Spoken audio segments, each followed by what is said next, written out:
Welcome banking experience. मेरा नाम है सुरजीत और मैं आपको पढ़ाऊंगा बैंकिंग अवेयरनेस। मेरे चैनल पे आपको आज मिलेगा एनडीटीएल और सीआरआर के ऊपर ही आज का टॉपिक बेस्ड है। मैंने आपको पहली क्लास में पढ़ाया था कि मॉनेटरी पॉलिसी का कौन सा टूल्स है और कौन सा फॉर्म्स है, उसके डिटेल्स अभी आपको एक एक करके मिलेगा। इस सारी डिटेल्स को लेने के लिए मेरा आपसे रिक्वेस्ट है कि आप पहले मेरे चैनल को सब्सक्राइब कर लीजिए। इस चैनल में आपको सभी चीज़ें बैंकिंग अवेयरनेस के ऊपर धीरे धीरे पूरा का पूरा इंफॉर्मेशन मिलेगा, डेप्थ में मिलेगा और डिटेल्स में मिलेगा। आज हम लोग पढ़ने वाला है एनडीटीएल। ये एनडीटीएल की चीज़ है क्या? ये एनडीटीएल का फुल फॉर्म है आपका net demand and time liabilities. ये एनडीटीएल का आपका पहला बात फुल फॉर्म है net demand and time liabilities. ये एनडीटीएल ओरिजिनली आपका सीआरआर और एसएलआर ये दोनों चीज़ कैलकुलेट करने के लिए काम आता है। और सिर्फ यही नहीं, और भी बहुत सारी चीज़ें हैं जिसके लिए एनडीटीएल काम आता है। ये एनडीटीएल में net demand and time liabilities, इसमें आपका लायबिलिटीज का मतलब ये है, liabilities means you have to return it और assets means you will get it. अभी आप बोलोगे कि सर इसका हमें तो ये समझ में नहीं आया कि लायबिलिटीज और एसेट क्या है। तो चलो इसके लिए मैं आपको पहले डिटेल्स में पढ़ा देती हूँ कि भाई ये एनडीटीएल है क्या। मानो कि ये बैंक है, ये बैंक है। बैंक हमेशा लोन्स बांटते रहते हैं। किसी कंपनी को दे दिया, होम लोन दे दिया, व्हीकल लोन दे दिया, पर्सनल लोन दे दिया, और साथ में बैंक में बहुत सारे डिपॉजिट्स भी आते हैं। जैसे मान लो savings account deposit, current account deposit, आपका रिकरिंग डिपॉजिट, और आपका और भी बहुत सारे डिपॉजिट आते हैं। जैसे किसी कंपनी ने आपको दे दिया, ये जो सारे जो डिपॉजिट्स जो बैंक में जो आते रहते हैं ना, ये जो सारे जो डिपॉजिट्स ये जो बैंक में जो आते रहते हैं, इस चीज को कहते हैं आपका लायबिलिटीज।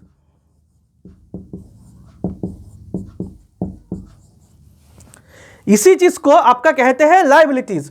और ये जो लोन्स बैंक जो बांटते रहते हैं ना, इसको कहते हैं आपका एसेट। ये जो लोन्स आपका जो बांटते रहते हैं इसी को कहते हैं कि एसेट। क्योंकि ये लोन्स जो है ना, लोन्स बाद में आपको वापस आएगा। ऐसा नहीं है कि ये भाई लेके चले जाएंगे। आप बोलोगे सर कुछ लोन्स तो वापस नहीं भी आ सकते। वो हो गया आपका एनपीए का टॉपिक। एनपीए मैं आपको बाद में बताऊंगा। वो हो गया आपका नॉन परफॉर्मिंग एसेट्स का टॉपिक। तो अभी के लिए आप इतना जान लो, ये जो लोन्स होते हैं वो एसेट होने वाले। क्यों एसेट है? मतलब उनके पास ये पैसा आने वाला है, आगे जाकर उनके पास ये पैसा आएगा। और ये जो लायबिलिटीज है ये डिपॉजिट है। मान लो कि सेविंग्स अकाउंट, करेंट अकाउंट जो डिपॉजिट, जो मैंने आपको बोला किसी कंपनी ने डिपॉजिट किया, अगर आप बैंक में जाओगे और जाकर कुछ सेविंग्स अकाउंट पे आप डिपॉजिट करोगे, कल अगर आप बैंक में जाते हो और अगर बोलते हो कि सर मुझे मेरे डिपॉजिट से कुछ विड्रॉल करना है, तो बैंक तो आपको देना ही नहीं कर सकता कि नहीं भाई हम तो आपको पैसा नहीं देंगे, आप तो बैंक के जाके केस कर दोगे। तो इसीलिए ये सारी चीजें बैंकों को हमेशा वापस देने के लिए तैयार रखना पड़ता है। और इसीलिए इस चीज को कहते हैं liabilities. Liabilities means you have to return it. यहां पर यू का मतलब है बैंक, यहां पर यू का मतलब है आपका बैंक, आप नहीं। यहां पर यू का मतलब है आपका बैंक, ये आप समझ लेना। आप नहीं हो बैंक को आपको रिटर्न करना पड़ेगा। और assets means you will get it, that means bank will get it, that means bank will get it. You का मतलब यह है कि भाई बैंक है, ये आपका बैंक है, और यहां पर भी आपका ये बैंक है, ये आपका बैंक है, ठीक है। और अभी आप बोलोगे कि सर ये net demand and time liabilities, net demand and time liabilities में दो टर्म है। आप देखो, एक तो डिमांड लायबिलिटीज और दूसरा है टाइम लायबिलिटीज, और ऊपर से लगा हुआ है नेट, तो डिमांड लायबिलिटीज पहले आप समझ लो। डिमांड लायबिलिटीज वो सारी चीजें हैं जहां पर deposits which can be withdrawn on demand. जैसे कि आप मान लो savings account deposit, current account deposit, balances overdue FD. Balances overdue FD का मतलब है प्री मैच्योर एफडी।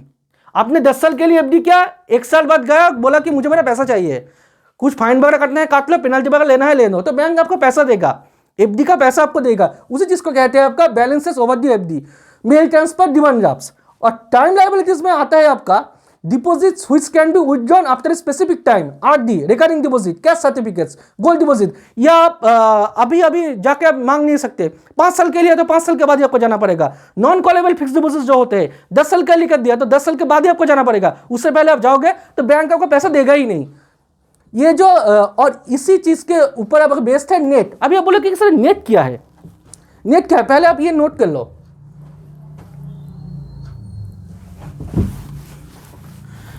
नेट का मतलब यह है, आपका नेट का मतलब यह है कि मानो कि भाई बैंक में एक दिन पूरे दिन में आपका 200 रुपये आया, बैंक में पूरे दिन में आपका 200 रुपये डिपॉजिट हुआ और 40 रुपये विड्रॉ हुआ। इसका मतलब यह है कि पूरे दिन के बाद 4 बजे के बाद बैंक के हाथ में 160 रुपये है। 4 बजे के बाद बैंक के हाथ में 160 रुपये है। इसी चीज को कहते हैं एनडीटीएल। इसी चीज को आपका कहते हैं एनडीटीएल। ये जो 160 रुपये जो आपके हाथ में, बैंक के हाथ में जो है ना, इसी चीज को कहते हैं आपका एनडीटीएल। ये आप समझ लेना।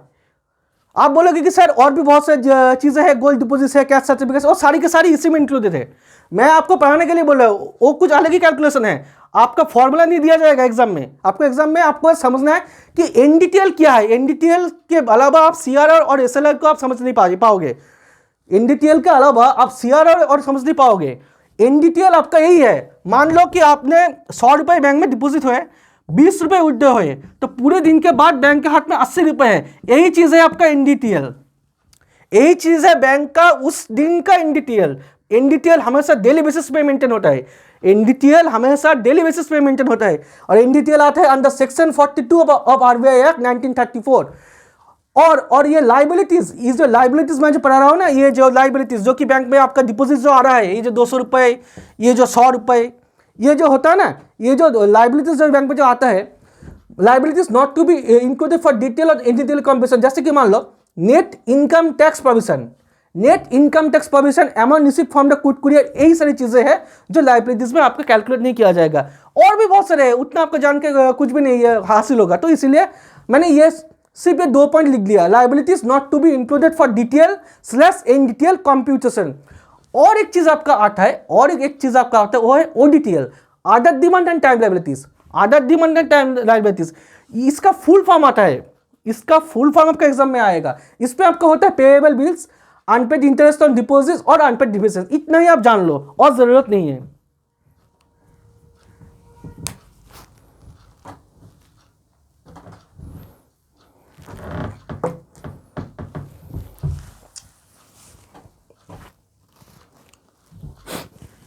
चलो भाई बात है अगले टॉपिक पे।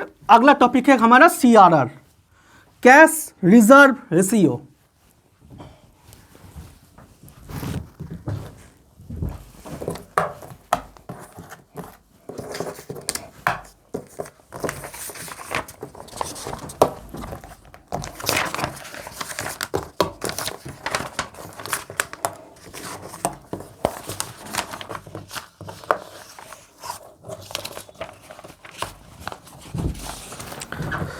हमारा अगला टॉपिक है आपका cash reserve ratio. Cash reserve ratio को हम लोग सीआरआर कहते हैं। पहले मैं इसको चिपका लेती हूं।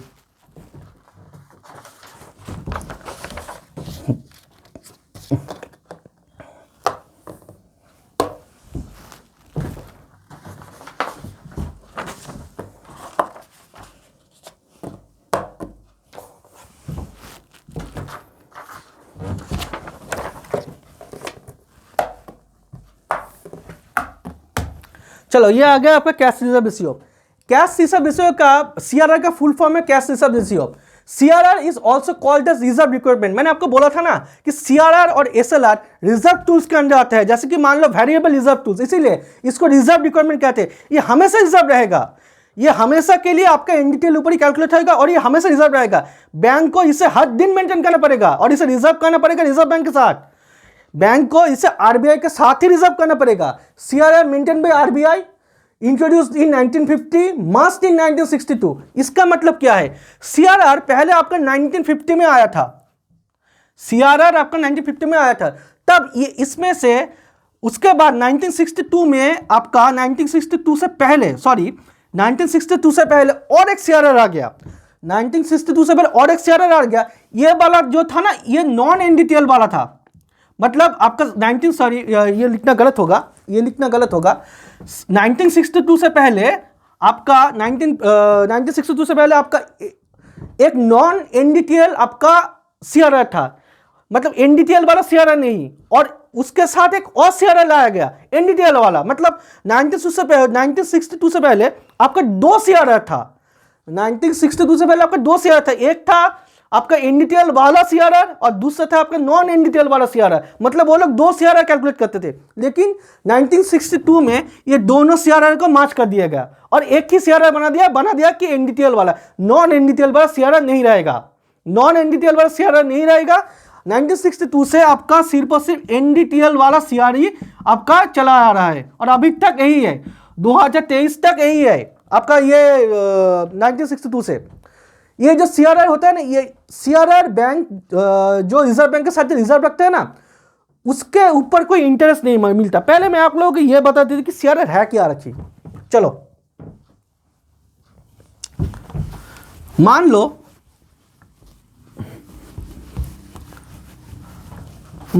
पूरे दिन के बाद 4 बजे के बाद आफ्टर 4 PM बैंक के हाथ में आपका 100 रुपए है, बैंक के हाथ में आपका 100 रुपए है। इस 100 रुपए में से बैंक को एक हिस्सा आपका 4.5%, अभी के लिए इतना ही है, अभी के लिए 4.5% ही है। ये जो 4.5% जो है ना, इसको बैंक को मेंटेन करना पड़ेगा रिजर्व बैंक के साथ।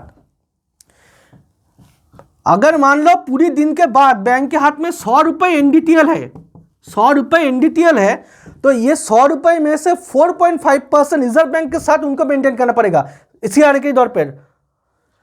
तो इसका मतलब यह है कि बैंक के पास अभी से बचेगा 95.5%, बैंक के पास अभी से बचेगा 95.5%।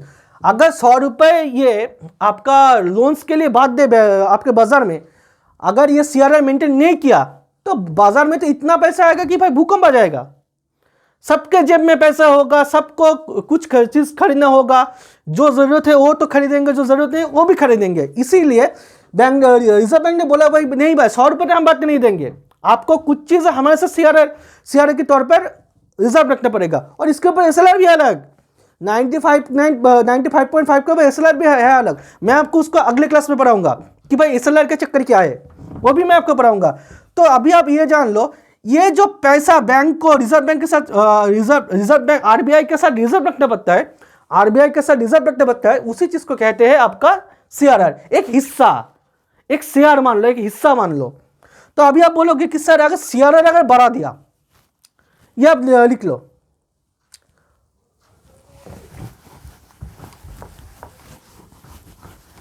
अभी आप मान लो कि अगर रिजर्व बैंक ने सीआरआर को बढ़ा दिया, मान लो सीआरआर का रेट इन्होंने बढ़ा दिया, अगर रिजर्व बैंक ने सीआरआर का रेट अगर बढ़ा दिया तो बैंक देखेंगे कि भाई हमारे पास तो पैसा कम है, हमारे पास पैसा कम है, तो लेकिन हमें तो सारी सैलरीज वगैरह देना है, इंटरेस्ट वगैरह देना है, तो बैंक तब क्या करेंगे कि लोन्स को महंगा कर देंगे। अगर बैंक ने लोन्स को महंगा कर दिया, अगर बैंक ने लोन्स को महंगा कर दिया तो लोग तो कम लोन लेंगे, तो बैंक तो लोग तो कम लोन, अगर लोग कम लोन लेंगे तो बाजार में आपका पैसा कम आएगा, तो बाजार में आपका कम पैसा आएगा। और अगर बाजार में अगर कम पैसा आएगा तो लोगों के जेब में तो पैसा ही नहीं है, तो ऑटोमेटिकली आपका डिमांड भी कम आएगा, ऑटोमेटिकली आपका डिमांड भी कम आएगा। और अगर डिमांड कम आया, और अगर डिमांड कम आया तो ऑटोमेटिकली चीजों का प्राइस भी नीचे घटेगा, ऑटोमेटिकली चीजों का प्राइस भी नीचे घटेगा। जैसे ही आपका प्राइस नीचे घटा ना, ऑटोमेटिकली आपका इन्फ्लेशन में नीचे आ जाएगा, ऑटोमेटिकली आपका इन्फ्लेशन नीचे आ गया। इस तरह से रिजर्व बैंक आपका सीआरआर को बढ़ाकर और कमा घटाकर आपका ये इन्फ्लेशन कंट्रोल करते हैं। मान लो इंटरेस्ट रेट इन्होंने घटा दिया, अगर इंटरेस्ट घटा दिया तो बैंकों के पास ज्यादा पैसा होगा। अगर बैंकों के पास ज्यादा पैसा है, अगर बैंकों के पास ज्यादा पैसा है तो बैंक तब क्या करेंगे, कम भाव में लोन बेचेंगे, कम भाव में लोन बेचेंगे तो लोग ज्यादा लोन्स लेंगे। लोग अगर ज्यादा लोन लेंगे तो बाजार में कैश ज्यादा आएगा, अगर बाजार में कैश ज्यादा तो लोगों के पास डिमांड ज्यादा होगा, डिमांड तो बढ़ेगा, सप्लाई तो नहीं बढ़ेगा, तो चीजों का भाव बढ़ जाएगा। चीजों का भाव बढ़ गया ना तो इन्फ्लेशन भी आपका बढ़ जाएगा, तो इन्फ्लेशन भी आपका बढ़ेगा। इसी तरह से आपका सीआरआर की यूज करके आपका इन्फ्लेशन और डिप्रेशन को कंट्रोल किया जाता है, इन्फ्लेशन और डिप्रेशन को कंट्रोल किया जाता है। और ये जान लो, अभी आप बोलोगे कि सर इन्फ्लेशन है क्या है, चलो देख लो। इन्फ्लेशन मैं आपको अलग से टॉपिक बनाकर पढ़ाऊंगा। मान लो कि ये मनी सप्लाई का चेन है। ये मनी सप्लाई का चेन होता है ना, ये हमारी हार्ट बीट की तरह ही होता है। कभी मान लो कभी ऊपर चला गया, कभी नीचे चला गया, फिर ऊपर चला गया।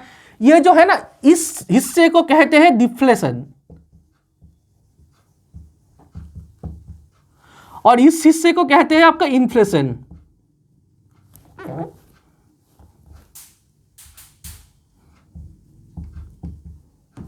अगर इससे ऊपर चला गया तो वो बन गया हाइपर इन्फ्लेशन, और अगर इससे नीचे चला गया तो बन गया आपका रिसेशन। वो अलग चीज है, मैं आपको इन्फ्लेशन डिफ्लेशन में पढ़ाऊंगा। तो रिजर्व बैंक को पता होता है कि भाई कब कितना कैश मार्केट में लाना है, कब कितना कैश मार्केट में लाना है। और हमेशा मैंने आपको पहले ही पढ़ा था कि भाई इन्फ्लेशन हमेशा 4% तक ही रहता है, और उसके ऊपर +-2 का छूट रहता है, उसके मुंह पर +-2% का छूट रहता है। मैंने आपको पहले बताया था ये बात। तो इसी तरह से रिजर्व बैंक भी कैलकुलेट करते हैं कि भाई कितना इन्फ्लेशन है, कितना अभी कितना पैसा मार्केट में देना पड़ेगा। ये जो CRR है, ये जो CRR है ना, वो कैश की दौर पर आपका बैंकों को रिजर्व बैंक के पास रखना पड़ेगा, लिक्विड कैश। और उसके ऊपर उन लोगों को इंटरेस्ट भी नहीं देता RBI CRR के ऊपर आप बैंकों को कोई इंटरेस्ट नहीं देता। मतलब बैंकों के पास कुछ भी नहीं मिलेगा, पैसा तो जाएगा, इंटरेस्ट भी नहीं आएगा। और ये NDTL के तरह ही हर दिन के तौर पर आपको मेंटेन करना पड़ेगा, मेंटेन ऑन डेली। इसका ऊपर नीचे का कोई लिमिट नहीं है, नो मिनिमम नो मैक्स। पहले लिमिट था, पहले नीचे वाला लिमिट था आपका 3% और ऊपर वाला था आपका 20%, लेकिन अभी नहीं है, अभी ये घटा दिया। अभी रिजर्व बैंक कुछ भी लगाएंगे, मेरी मर्जी भाई, हम तुम्हारा बाप है, कुछ भी करे तुम कुछ नहीं कर सकोगे, तुमको मान नहीं पड़ेगा। और ये जो CRR है वो आया था RBI एक्ट 1934 सेक्शन 42 के तहत, वो आया था आपका RBI एक्ट 1934 सेक्शन 42 के तहत। अगर बढ़ा दिया घटा दिया क्या होगा, मैंने आपको बता दिया। अगर CRR मेंटेन नहीं किया, अगर CRR बैंक ने मेंटेन नहीं किया तो रिजर्व बैंक बैंकों को पेनल्टी लगाएगा, रिजर्व बैंक बैंकों के ऊपर पेनल्टी लगाएगा। और पेनल्टी कितना होगा, बैंक रेट +3%। मैंने अभी आप लोगों को बैंक रेट नहीं पढ़ाया है, बैंक रेट में आगे जाकर पढ़ाऊंगा, रेपो पढ़ाऊंगा, रिवर्स पे रेपो पढ़ाऊंगा, उसके बाद मैं आपको बैंक रेट पढ़ाऊंगा। बैंक रेट +3% एक दिन के लिए, अगर एक दिन के लिए मेंटेन नहीं किया, तो आपको बैंक रेट +3% आपको देना पड़ेगा। और अगर आपने 2 दिन 4 दिन 5 दिन 10 दिन के लिए मेंटेन नहीं किया तो आपको देना पड़ेगा bank rate +5%, bank rate +5% on subsequent days. ये बन गया आपका पूरा का पूरा CR। और अभी आपके दिमाग में एक और सवाल आएगा, कि सर इसको डायरेक्ट इंस्ट्रूमेंट क्यों कहते हैं। चलो भाई दिखा देते हैं।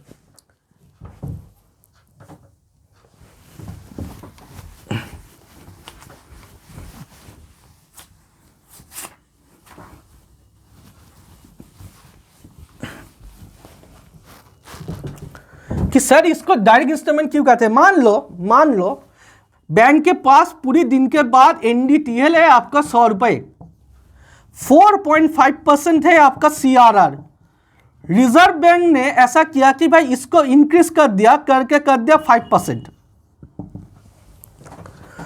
तो बैंकों के पास अभी 50 पैसा है ही नहीं, बैंकों के पास अभी 50 पैसा है ही नहीं। मतलब ये जो आपका 0.5% का जो घाटा है ना, ये बैंकों के पास है ही नहीं।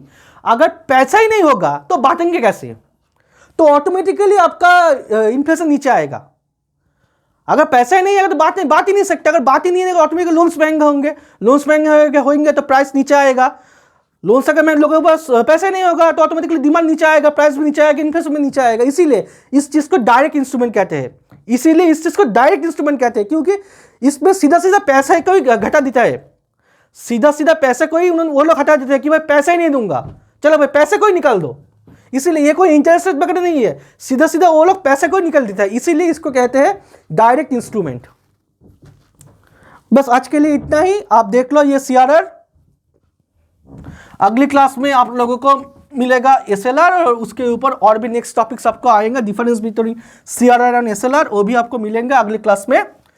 तब तक के लिए हो सके तो एक बार ये देख लेना और मेरे क्लास को सब्सक्राइब कर लेना। ये सब चीज़ तैयार करने में बहुत सारा काम करना पड़ता है, तो मेरा रिक्वेस्ट आपसे यही है कि भाई एक बार आप चैनल को लाइक कर दो, और अगर अपनी और भी कोई दोस्त है और भी एस्पिरेंट्स है उन लोगों के साथ मेरा चैनल शेयर करोगे तो मुझे बहुत खुशी होगी। तो तब तक के लिए आप सबको मैं बाय कहता हूँ। एक बार पढ़ लेना, मास्क पहनते रहो, हाथ धोते रहो और सेफ रहो। गुड बाय, मिलते हैं अगले क्लास में।